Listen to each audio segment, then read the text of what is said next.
घर के कामों को कभी भी ये बहाना करके मत टालिए कि इन कामों की तो कोई कदर ही नहीं करता। कोई कदर करे या ना करे, लेकिन ये सच है कि यही वो काम है जिनसे एक घर बनता है और संवरता है। तो हेलो दोस्तों, स्वागत है आपका एक बार फिर से बी रियल बी सिंपल में। और आज की मेरी ये वीडियो है पिछली ही वीडियो की कंटिन्यूशन में। पिछली वीडियो मैंने सुबह से लेके दोपहर तक आपके साथ शेयर की थी और ये वीडियो है दोपहर से लेके अब रात तक।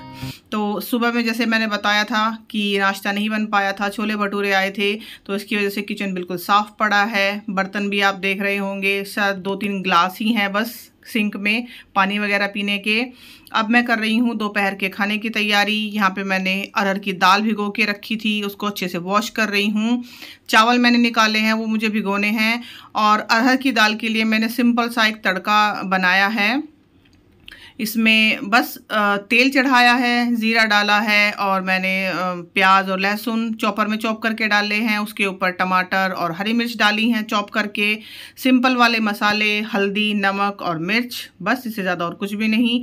थोड़ा सा हींग और उसके बाद इसमें हम पानी डाल देंगे। करीब 1.5 कप के मतलब 1.5 कटोरी के करीब ये दाल थी और उसमें मैंने उसका 4 गुना पानी डाला है। आप अपने हिसाब से डालिए, जैसी भी दाल आपके घर में खाई जाती है। मैं थोड़ी दाल पतली बनाती हूँ, मतलब अरहर की दाल मैं हमेशा पतली ही बनाती हूँ, मतलब मेरे घर में वही पसंद की जाती है इसलिए।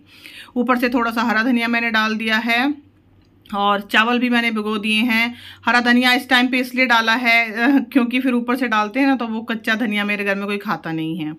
तो अब देखिए 1 बज गया है, जल्दी ही लंच बना रही हूँ आज मैं और दाल बनने लग रही है। और शायद कुकर के रिफ्लेक्शन में आप मेरे को देख पा रहे होंगे, मैं अपने एप्रन के साथ तैयार हूँ। एप्रन के बिना जैसे मैंने पहले भी बताया कि नहीं मैं काम करती हूँ रसोई में। और अभी 1:15 हुए हैं। चावल भी मैंने बनने के लिए रख दिए हैं और ये हमारा देसी स्पून रेस्ट, एक छोटी सी मेरे पास थाली है, उसी में मैं रखती हूँ ये अपने चमचे वगैरह इस्तेमाल करने के बाद। तो कोई ज़रूरत नहीं है बाहर से इन चीज़ों को ख़रीदने की। अब बन गया है हमारा लंच, हमारी सिंपल सी लेकिन बहुत ही फ्लेवरफुल और टेस्टी अरहर की दाल तड़के वाली, सिंपल से चावल बॉईल किए हुए और मिक्स वेज का अचार, दही। और ये एक ऐसा खाना है कि इसको आप डेली भी खाएंगे ना, शायद दोनों वक्त भी खाएंगे तो कभी बोर नहीं हो सकते। जैसे हम शादी ब्याह का कोई खाना खाते हैं ना और उससे हमारा मन भर जाता है या पेट खराब हो जाता है, तो इसीलिए दाल चावल को हमेशा कंफर्ट फूड कहा जाता है, हमारा कंफर्ट फूड। दाल चावल आप लोगों का भी कंफर्ट फूड है क्या? प्लीज़ मुझे कमेंट में बताइएगा। और अब बारी आई है कुछ सफाई की। ये सब मुझे अब दोपहर बाद करना था। ये बर्तनों का टोकरा आज मुझे साफ़ करना था। इसको मैं करीब 1 महीने में साफ़ करती हूँ, तो आज इसकी बारी थी। और इसके नीचे जो मैं ट्रे रखती हूँ ये, जिसमें पानी गिर जाता है थोड़ा बहुत, वो भी मैंने अच्छे से साफ़ की। हालांकि ये जो बड़े टोकरे होते हैं ना बर्तनों के, इनको मैं ऊपर छत पे ले जाके साफ़ करती हूँ, लेकिन आज बस मैंने यहीं पे कर लिया क्योंकि सिंक में फिट नहीं हो पाते ना अच्छे से, इसीलिए ऊपर ले जाके साफ़ करती हूँ। लेकिन बस आज मन था तो यहीं पे कर लिया। और एक ये बड़े वाला टोकरा जिसमें मैं नीचे बर्तन रखती हूँ बड़े वाले, वो भी क्लीन कर दिया। और देखिए अब मैं दिखा रही हूँ आपको कि बर्तन तो हम डेली ही साफ़ करते हैं, बल्कि दिन में 2-3 बार साफ़ होते हैं बर्तन तो, लेकिन जिसमें हम बर्तन रख रहे हैं जैसे ये टोकरा वगैरह, तो ये भी हमें क्लीन करते रहना चाहिए। यहाँ पे मैंने भिगोई हुई हैं ये जालियाँ जो मैं दूध पे रखती हूँ या सब्जी वगैरह पे। खूब गरम गरम पानी में मैंने उनको भिगोया है, खूब उबलता हुआ पानी था, सर्फ डाल के सिंपल, और कुछ नहीं डाला। उनको भिगो के मैंने छोड़ दिया है, उनको मैं शाम को साफ़ करूँगी। और यहाँ पे मैं दिखा रही हूँ, देखिए ये वाला टोकरा ये भी क्लीन हो गया, जिसमें मैं बड़े बर्तन रखती हूँ। ऊपर वाला तो क्लीन हो ही गया है और किचन बिल्कुल साफ़ सुथरी पड़ी है। कुकर में अभी दाल बची हुई है, चावल ख़त्म हो गए थे लेकिन वो मैंने इसी में छोड़ दिया है, अभी शाम को काम आएगी। और यहाँ पे लिया था थोड़ा सा अदरक, थोड़ा सा क्या खूब सारा अदरक है, क्योंकि अदरक के बिना हम लोग से चाय नहीं पी जाती। भले ही गर्मी है, कम अदरक चलेगा, लेकिन अदरक के बिना चाय अच्छी नहीं लगती। तो उसको मैंने अच्छे से धो के और भिगो के रखा है पानी में, 2-3 घंटे भिगा रहेगा। उसके बाद मैं इसको रख दूंगी फ्रिज में ड्राई करके।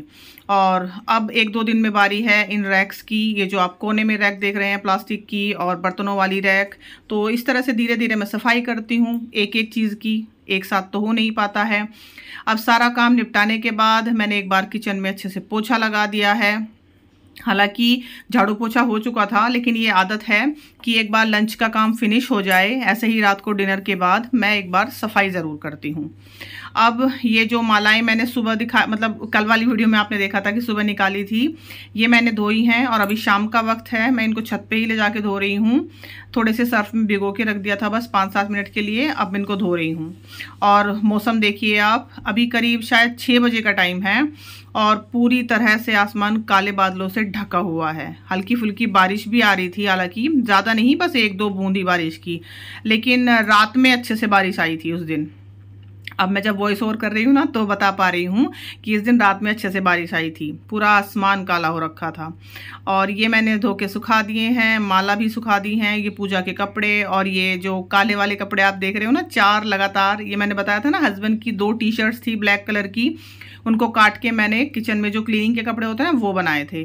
तो इनको भी अच्छे से धो के मैं ऊपर ही सुखाती हूँ हमेशा, हवा में या धूप में, कभी भी ऐसे नहीं कि बस नीचे ही सुखा दिया, उससे मुझे थोड़ा ना अनहाइजीनिक लगता है। तो यहाँ पे देखिए बराबर में मैं दिखा रही हूँ, ये मकान जो बन रहा है लगभग कंप्लीट हो चुका है, बस इसकी छत डलनी बाकी है अभी। और हवा इतनी ज़बरदस्त चल रही थी ना उस टाइम पे, आप देख सकते हो कपड़े कितनी बुरी तरह से उड़ रहे हैं। 1-2 मेरे दुपट्टे थे, टी-शर्ट्स वगैरह, तो ये रखे थे इसलिए मैंने हाथ से धो के डाल दिए।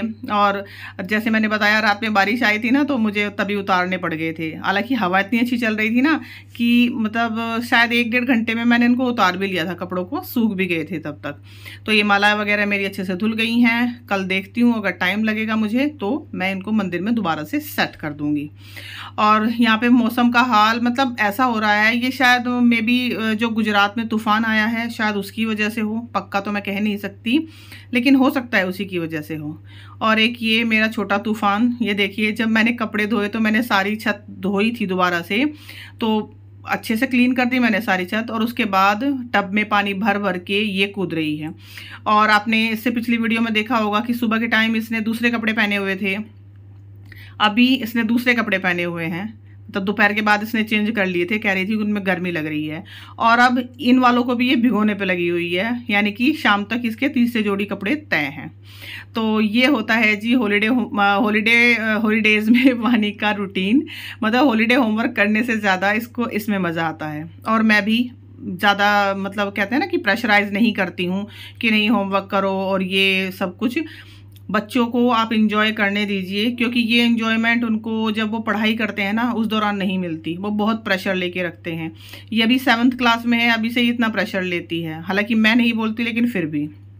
अब देखिए सारे कपड़े इसने गीले कर लिए हैं और फुल ऑन ये करीब 1 घंटा लगी रही है ऊपर छत पे, और मेरे को भी अपने साथ ही बिठा के रखा कि मम्मी अच्छा मौसम है यहीं पे रहो। अब नीचे आके कपड़े वगैरह चेंज कर लिए हैं हमारी मैडम ने, और यहाँ पे ये देख रही हैं सिंचैन, और मुझे भी बता रही थी कि मम्मी आप भी देख लो। फिर उसके बाद इसने पूरी स्टोरी बताई कि सिंचैन की एक मूवी है और किस किस तरह से इसमें है कि सिंचैन कहीं किले में फंस जाता है, फिर उसके पापा उसको रेस्क्यू कराते हैं, पता नहीं क्या क्या बताती रहती है। हालांकि सिंचैन तो मेरा भी फेवरेट है, मैं भी देखती हूँ अपने बच्चों के साथ, लेकिन अभी थोड़ा टाइम नहीं कम मिल पाता है मुझे। और ये है जी हार्ट साइन, जो ये ब्लैक पिंक शायद है, ब्लैक पिंक वाली लड़कियां बनाती हैं।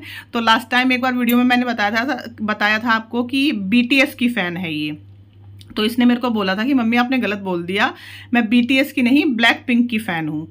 तो इस तरह से पता नहीं उंगलियों को करके हार्ट बनाते हैं, तो ये मेरे को सिखा रही थी यहाँ पे हार्ट बनाना कि मम्मी देखिए इस तरह से वो हार्ट बनता है। तो आप लोगों को भी क्या ये हार्ट लग रहा है क्या कहीं से? उसके बाद इसने प्रॉपर हार्ट बना के दिखाया और कह रही है कि मम्मी इसमें से आप मुझे देखो। तो मतलब ये इस तरह की करती रहती है हरकतें, और हॉलीडेज़ का अपनी पूरी तरह से इस्तेमाल कर रही है। ये अपने मनपसंद कार्टून शोज़ देख रही है और भी बहुत कुछ कर रही है, वो मैं आगे आने वाली वीडियो में आप लोगों के साथ ज़रूर शेयर करूँगी। मतलब बोरिंग से हॉलीडे होमवर्क के अलावा भी बहुत कुछ सीख रही है ये। अब दोबारा से आई हूँ किचन में, आम आए थे और उनको मैंने पानी में अच्छे से भिगो दिया है, क्योंकि भिगोना ज़रूर चाहिए आम को खाने से पहले। और ये एक आम कट करके मैंने दिया है वानी को, ये पहले से रखा हुआ था, जो अभी आए हैं वो मैंने भिगो दिए हैं। एक पपीता भी आपने देखा होगा, लेकिन उसकी हालत ऐसी है नहीं कि वो एक दिन भी शायद चल जाएगा, क्योंकि हस्बैंड लेके आए हैं। वो कभी कभी फल खरीदने में गड़बड़ कर देते हैं। अब यहाँ पे ये कपड़े जो मैंने बताए थे आपको पिछली वाली वीडियो में कि मुझे फ़ोल्ड करने हैं, एक रात पहले मैंने धोए थे और सुबह मैं इनको उतार के लाई थी और अभी तक ये ऐसे ही रखे हुए हैं। मैं बाकी कामों में बिज़ी थी तो फ़ोल्ड नहीं कर पाई। अब इनको फ़ोल्ड कर रही हूँ। फ़ोल्ड करने से पहले मैं सारे कपड़े अलग अलग छांट रही हूँ, यानी कि जो कपड़े प्रेस के हैं उनको अलग कर रही हूँ, जो फ़ोल्ड होने वाले हैं उनको अलग कर रही हूँ, और जो दरवाजे के पीछे टांगने वाले हैं उनको अलग कर रही हूँ। तो इस तरह से अब मैंने फ़ोल्ड करने शुरू कर दिए हैं और आप देख सकते हैं। ज़्यादा मैं डिटेल्स नहीं बताऊंगी क्योंकि सभी अपने घर में कपड़े फ़ोल्ड करते हैं। बस आप देख लीजिए और आपको अंदाज़ा हो जाएगा कि अगर हम 10 मिनट आराम से बैठ के उन कपड़ों को फ़ोल्ड करें ना, और थोड़ा सा हाथों से इस तरह से प्रेस करते हुए उनको फ़ोल्ड करेंगे, तो फिर आपको ज़रूरत भी नहीं पड़ेगी शायद कपड़ों पे हर बार प्रेस करने की। मतलब पड़ेगी तो ज़रूर, लेकिन हर बार प्रेस करने की ज़रूरत नहीं पड़ेगी। और जैसे अभी मैंने लोअर को फोल्ड किया, उसका जो क्रोश एरिया होता है उसको अंदर करके, और इस तरह से आप टी शर्ट को भी जैसे आप प्रेस करते हैं ना, इस तरह से फोल्ड कीजिए तो कपड़े रखे हुए भी अच्छे लगते हैं, सही बताऊं, और अच्छे मतलब आसानी से आपको मिल भी जाते हैं। और छोटी छोटी तह होती है तो फिर थोड़ी सी जगह में ही आप काफ़ी सारे कपड़े अपने रख सकते हो। तो इस तरह से मैंने टी शर्ट भी फोल्ड कर ली, लोअर भी फोल्ड कर लिया। अब बारी आई है हस्बैंड की कैप्री की, तो इसको कभी कभी मैं प्रेस कर देती हूँ, कभी कभी ऐसे ही फोल्ड कर देती हूँ। इसको भी इसी तरह से सेम मैं फोल्ड कर रही हूँ। देखिए दोनों उसके सिरे मिला के अच्छे से, और इसका ये जो क्रोश एरिया होता है, जो कोने पे ये एरिया निकला होता है ना, इसको अच्छे से अंदर फोल्ड करके और फिर इस तरह से हाथों से प्रेस करते हुए आप उसको अच्छे से फोल्ड कीजिए। तो यकीन मानिए आपको शायद 5 से 10 मिनट एक्स्ट्रा लग सकते हैं इस तरह से कपड़े फोल्ड करने में, लेकिन आपके कपड़े बहुत ही अच्छे से मैनेज हो जाएंगे। अब ऐसे ही बेडशीट की बारी आई। बेडशीट को भी उनके कोनों से पकड़ के अच्छी तरह से कहते हैं ना झाड़ के, और तब आप फोल्ड कीजिए तो उनमें जो भी सलवटें होंगी वो सब निकल जाएंगी। ज़रूरी नहीं है कि आप उसको हर बार प्रेस ही करो, क्योंकि बहुत से लोगों को मैंने सुना है कि वो बेडशीट भी प्रेस करते हैं। मैंने बेडशीट कभी प्रेस नहीं की है, बस इस तरह से उनको अच्छे से हाथों से झटक के, कहते हैं ना झटक के, झाड़ के जब आप उसको फोल्ड करते हैं ना, तो उनकी सारी सलवटें अपने आप ही निकल जाती हैं। और ये तकिए का कवर है, और यहाँ पे अभी मैं आपको दिखाती हूँ, इसके अंदर से कुछ कपड़े निकले हैं। तो जब हम ऊपर से कपड़े लाते हैं ना उतार के, तो जो छोटे छोटे कपड़े होते हैं ना, सॉक्स वगैरह, रुमाल, वो सब हम इसके अंदर घुसा के, मतलब इसके अंदर भर के लाते हैं ताकि वो कपड़े गिरे नहीं। तो इसको आप एक टिप समझ लीजिए, या कुछ भी, जैसे आपका कवर हो, तकिए का कवर हो, या क्या कहना चाहिए, कुशन का कवर हो, उसके अंदर आप छोटे वाले कपड़े ऊपर से लेके आ सकते हैं। तो इस तरह से इसको भी फोल्ड करके मैंने चादर के बीच में रख दिया है। कुछ लोग तकिए के कवर में चादर को रखते हैं, तो सबका अपना अपना तरीका है, मेरा ये तरीका है। अब यहाँ पे मैं फोल्ड कर रही हूँ जुराबों को। इस तरह से आप उनका एक फोल्ड कीजिए, फिर दूसरा, और फिर लास्ट वाला ये जो फोल्ड है इसको इसके ऊपर से इस तरह कर दीजिए, तो ये बिल्कुल सिक्योर हो जाती हैं। दोनों जुराबें एक जगह, खोएगी भी नहीं, क्योंकि जुराबों के साथ सबसे बड़ी टेंशन यही होती है कि एक जुराब खो गई तो दूसरी बेकार हो गई। अब ये है हैंड टाल, और यहाँ पे मैं दिखा रही हूँ आपको कि इस पे मैंने एक तरफ पीको कराई हुई है, क्योंकि एक लंबा हैंड टाल था तो इसको मैंने काट के छोटा कराया हुआ है। इसकी भी सिंपल सी छोटी सी तह बना के मैं रखती हूँ। आप लोग चाहें तो इस तरह जैसे करते हैं ना कि किसी को बास्केट वगैरह में रखने होते हैं टाल्स, तो इस तरह से गोल गोल तह बना के भी वो रखते हैं, तो इस तरह से भी आप रख सकते हैं। लेकिन मैं ऐसे ही रखती हूँ सिंपल, मैं बास्केट वगैरह में नहीं रखती हूँ, सिंपल अलमारी में ही रखती हूँ, इसलिए इसी तरह से सिंपल वाली मैं इसकी तह बना रही हूँ। तो जितनी भी छोटी तह कपड़ों की हो, ताकि वो जगह भी कम घेरें और अच्छे से रखे भी रहें, आपको टाइम पे मिल भी जाएं, सबसे बड़ी बात तो ये होती है। अब छोटे छोटे ये जो रुमाल होते हैं इनकी बारी आई। सिंपल इसी तरह से हाथों से प्रेस कर करके मैं इनको फोल्ड करती जा रही हूँ। और ये मेरी बेटी के इनर्स, इसको भी मैं इसी तरह से फोल्ड करती हूँ, और सबके कपड़े मैं अलग अलग रखती हूँ। मतलब बेटी के कपड़े अलग होते हैं, हस्बैंड और बेटे के कपड़े एक जगह होते हैं मोस्टली। तो यहाँ पे अब है अंडरवियर की बारी। देखिए इस तरह से आप ध्यान से देखिएगा, इसको मैंने पीछे से हल्का सा फोल्ड किया, फिर एक एक फोल्ड बराबर से मैंने इसमें किया, और फिर इन फोल्ड को एक बार फिर दोबारा से मैंने किया है। आप चाहें तो वीडियो को दोबारा से रिवाइंड करके भी देख सकते हैं, इस तरह फिर आगे से जो बचा हुआ है उसको फोल्ड कीजिए और जो पीछे से ये कपड़ा है इसको इसके ऊपर ऐसे कर दीजिए। तो ये बहुत ही छोटी सी तह बन जाती है, अंडरवियर की बहुत ही छोटी सी तह बन जाती है। आप लेडीज़ या जेंट्स जो भी अंडरवियर हैं सबके साथ ये ट्राई कर सकते हैं। और ये किचन टॉवल्स, इनको मैं फोल्ड कर रही हूँ, इसके बाद मैं इनको किचन में रखने के लिए जाऊँगी। ये अलग से रखे जाते हैं। तो देखिए घर है और इसमें आप सुबह से लेकर रात तक न जाने कितने काम करते हैं, आपको खुद नहीं पता होता। तो बहुत से लोग कहते हैं ना कि घर में काम ही क्या है, तो शायद वो लोग अच्छे से जानते नहीं हैं या फिर वो काम करते नहीं हैं, क्योंकि हमारी मम्मी बोलती हैं इस तरह से कि करने वाले को बहुत काम है और ना करने वाले को एक भी काम नहीं। तो यहाँ पे ये बैग है एक छोटा सा, मेरी नंद है मोनिका, उन्होंने सील के दिया था और जिसके घर में गई भी थी, शायद आप लोगों ने वीडियो देखी हो। इसमें मैं वानी के सारे छोटे कपड़े रखती हूँ और यहाँ पे आप देख रहे होंगे दरवाजे के पीछे कुछ कपड़े लटके हुए हैं। तो जैसे मैंने बताया था ना, हर किसी के घर में दरवाजे के पीछे भी एक जगह होती है जहाँ पे कपड़े रखे जाते हैं, ऐसे मतलब लटकाए जाते हैं, रखे नहीं जाते, लटकाए जाते हैं। और ये कुछ बैग्स हैं, ये भी मोनिका ने ही मुझे बना के दिए थे। इनमें मैं इस तरह से ये सारी जुराबें, रुमाल और राम के इनरवियर्स इसमें सब करके रखती हूँ। इस तरह से चेन लगी हुई है, इसमें फैब्रिक का बना हुआ है ये, तो मैं आसानी से उसको धो भी लेती हूँ। और ये करीब 3-4 है मेरे पास अलग अलग साइज़ में। एक ये है, इसमें सारे मेरे कपड़े होते हैं, मेरे इनरवियर्स, रुमाल, जुराब वगैरह जो भी हैं, ये सिर्फ मेरा है। तो इस तरह से सबके घर में अलग अलग ये बैग्स बने हुए हैं, तो कोई बास्केट वगैरह ख़रीदने की मुझे ऐसी कोई ज़रूरत नहीं है। और ये काफ़ी पुराने हैं, ये उसने सिले थे जब वो वानी मेरी पैदा हुई थी ना, तब आई थी वो, तो तब उसने सिले थे। तो आप देख लीजिए, वानी 11 साल की हो चुकी थी, ये 11 साल पुराने हैं। एक ये बैग है पिंक कलर का, इसमें मैं नए कपड़े रखती हूँ, मतलब जो नई सॉक्स होती हैं या रुमाल जो एक्स्ट्रा है वो मैं रखती हूँ।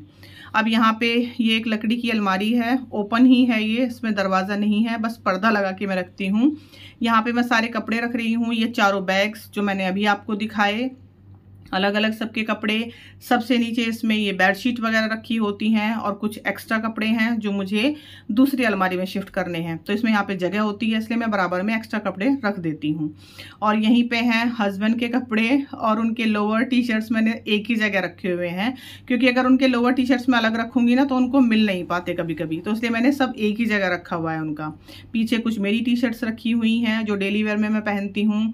यहाँ पे जो टॉवल्स मैंने आपको अभी फोल्ड करते हुए दिखाए थे छोटे वाले, वो मैं रखती हूँ यहाँ पे। ये सारे हैंड टॉवल्स ही हैं और इसके पीछे कुछ एक्स्ट्रा कपड़े जो रिपेयरिंग के लिए मैंने रखे हुए हैं, यानी जिसका किसी का बटन टूट गया है या किसी में थोड़ी बहुत सिलाई लगनी है, ये उस तरह की हैं। और ये वाले एक्स्ट्रा कपड़े निकले हैं प्रेस के, एक्स्ट्रा नहीं तो थोड़े से ही हैं प्रेस के कपड़े, तो इस बार प्रेस के कपड़े थोड़े से ही हुए हैं। और अब आई हूँ मैं किचन में, ये किचन टॉवल रखने के लिए। ये एक बैग किचन में रखा हुआ है, ये भी मोनिका ने ही सिला था। और देखिए कितने पुराने पुराने बैग हैं ये, कुछ नहीं बिगड़ा इनका, धोती हूँ अच्छे से साफ़ हो जाते हैं।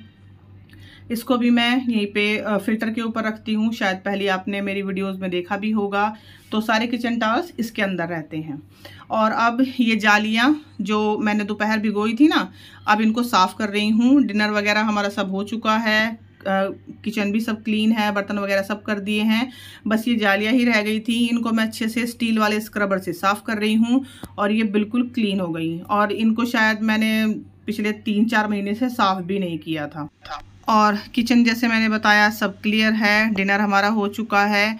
अब बारी आई दूध देने की, और ये आम जो रखे हुए हैं ना, इनका 1-2 दिन में मिल्क शेक बनेगा और मैंगो आइसक्रीम भी बनेगी शायद। तो यहाँ पे मैं वानी को दूध दे रही हूँ। ये जो बराबर में आप देख रहे हो ना बॉर्नविटा जिसमें मिला हुआ, ये वानी का दूध है और ये है मेरा, मैंने इसमें खांड डाली है अपने दूध में। तो आज राम और उसके पापा दूध नहीं ले रहे हैं, सिर्फ हम दोनों माँ बेटी ही आज दूध पियेंगे। और अपना दूध मैं अच्छे से उछाल के दूसरे मतलब ग्लास में तब लूँगी।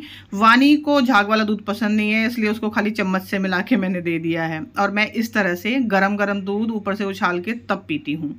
तो यही थी मेरी आज की वीडियो। कैसी लगी आप लोगों को बताइएगा। अगर पसंद आई हो तो प्लीज़ चैनल को सब्सक्राइब ज़रूर कीजिएगा, एक वीडियो को लाइक भी दे दीजिएगा प्लीज़। और यहाँ पे अब मैं आपको एक इंटरेस्टिंग सी बात बताने वाली हूँ। तो ये मखाने वगैरह हम दूध के साथ खाने वाले हैं। तो आप इस ट्रे को ज़रा ध्यान से देखिए, इसमें आपको पता चलेगा कि इसमें थोड़ा ना मसालों का डिज़ाइन बना हुआ है, मतलब मसाले जैसे होते हैं ना, ऐसा लगता है कि जैसे मसाले बिखरे हुए हैं। तो एक बार मेरी नंद आई थी और मैंने उनको इसमें चाय बिस्किट वगैरह सब सर्व किया था, तो उन्होंने कहा कि भाभी आपने जो नमकीन दी है ना वो देखो थोड़ी सी बिखर गई है। मैंने कहा कहाँ दीदी? तो वो इस तरह से ये जो बिखरे हुए हैं ना, दिख रहे हैं इमेज में, बिखरे हुए नहीं हैं, तो इसको इस तरह से हाथों से उठा रही थी वो। और उसके बाद हम लोगों की जो हंसी छुटी है ना, मैं आपको बता नहीं सकती कि मतलब उनको लग रहा था कि जो मैं नमकीन रख के लाई थी ना शायद वो बिखर गई है, और वो इस तरह से हाथों से उसको उठाने की कोशिश कर रही थी। तो कैसा लगा आपको ये फ़नी सा एक किस्सा हमारा? Thank you so much for watching. अपना टाइम देने के लिए आप लोगों का बहुत बहुत धन्यवाद।